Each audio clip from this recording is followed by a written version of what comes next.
Avec vous, Céline Géraud. Bonjour Céline. Bonjour Romain. On va faire un point sur les consignes du Conseil scientifique pour les fêtes. Qu'est-ce que préconise le Conseil scientifique pour passer des fêtes, on va dire, sereinement?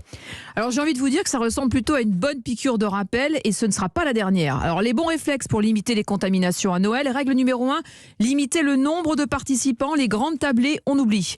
Pratiquer un test antigénique la veille ou le jour même. Le Conseil scientifique encourage même les familles à mettre à disposition des invités des autotests. Le coût moyen d'un autotest est de 5 €.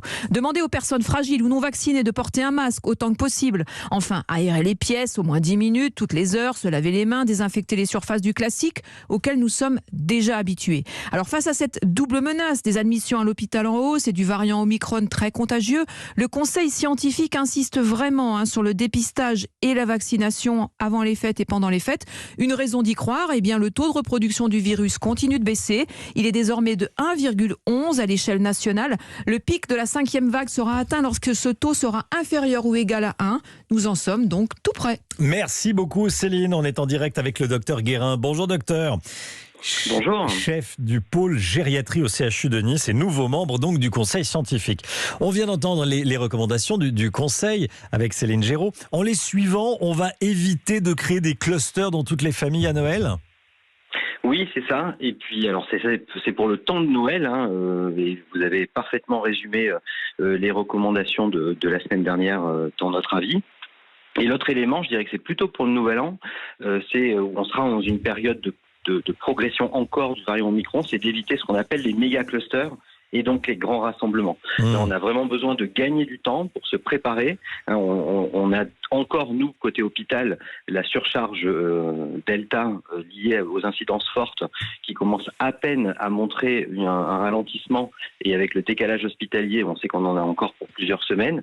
Et l'Omicron, on l'a vu sur les pays voisins, et notamment la Grande-Bretagne, prend une place très vite et très importante en termes de contamination, même si on a une incertitude à l'heure actuelle sur la gravité derrière. Mais en tout cas, le but, c'est de nous laisser un peu plus de temps pour le rappel, en premier lieu, pour que l'ensemble de la population puisse avoir effectué sa dose de rappel. Alors, le variant Omicron, est plus contagieux. Est-ce que vous pouvez dire aujourd'hui que vous ne reconfinerez pas le pays ?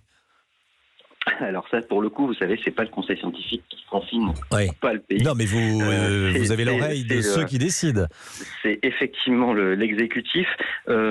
Écoutez, c'est difficile à dire. On va voir. Vous savez, on avance. C'est un variant que l'on ne connaissait pas il y a encore un mois. On est en lien permanent avec les collègues d'Afrique du Sud, où on voit qu'on a quand même quelques formes graves qui apparaissent, même si elles sont peut-être moins nombreuses, mais la grande difficulté, c'est que c'est tellement plus contagieux et puis un peu plus résistant au vaccin. C'est pour ça que le rappel est un boost d'immunité qui permet quand même aussi d'avoir une efficacité sur le variant Omicron. Ça, on le sait maintenant, mais à 2 doses, c'est faible. Donc on a vraiment besoin de gagner du temps pour ce rappel. Ensuite, le temps de doublement de l'Omicron en Grande-Bretagne en ce moment, c'est 48 heures. Chez nos collègues danois, c'est 72 heures. Enfin, on voit que ça va très vite par rapport au Delta.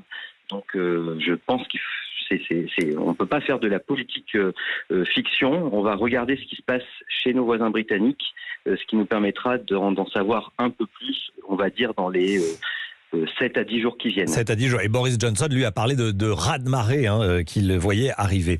Merci beaucoup, docteur Guérin. Merci d'avoir été en direct avec nous.